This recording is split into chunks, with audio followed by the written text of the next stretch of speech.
Hard Left News, an important, no-nonsense show featuring leftist, BIPOC, and queer voices discussing current events, history, community, and direct action.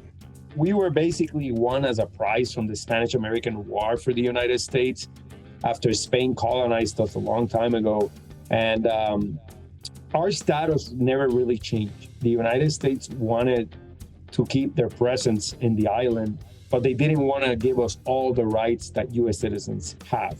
This is appealing, I think, to the people in control who are pulling these initiatives and having these AstroTurf organizations happening where they're creating this fake outrage and creating these parents or these people that are supposed to be behind them, when in reality it's just a caravan of buddies that have been hand-selected because of their vehemence and their level of aggression and put forth as the faces of their movement.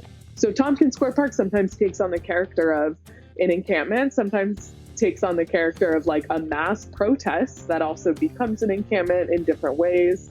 So also it's really difficult and important when reading the history to figure out the way that people are even being referred to and the sites themselves, because it's often like I talk about Echo Park Lake, like you're saying about Seneca Village.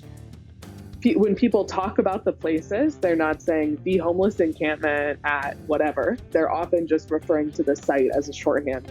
Unaccompanied youth. That's huge in what we do. Youth, that are on their own. The numbers keep increasing. Mm-hmm.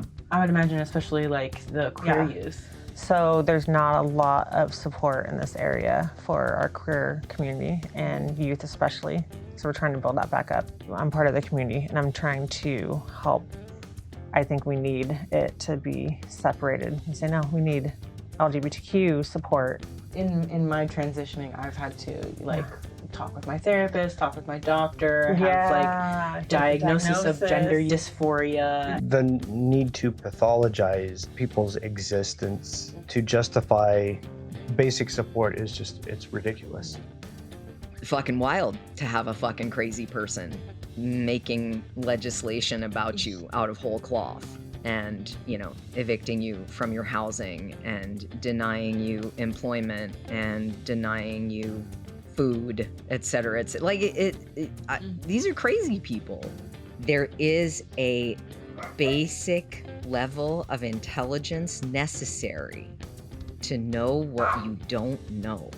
There is also a literal minimum IQ threshold for being able to reason in the abstract, and it's not low.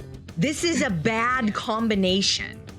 And it's real. And the problem is that we're talking about a huge percentage of the population.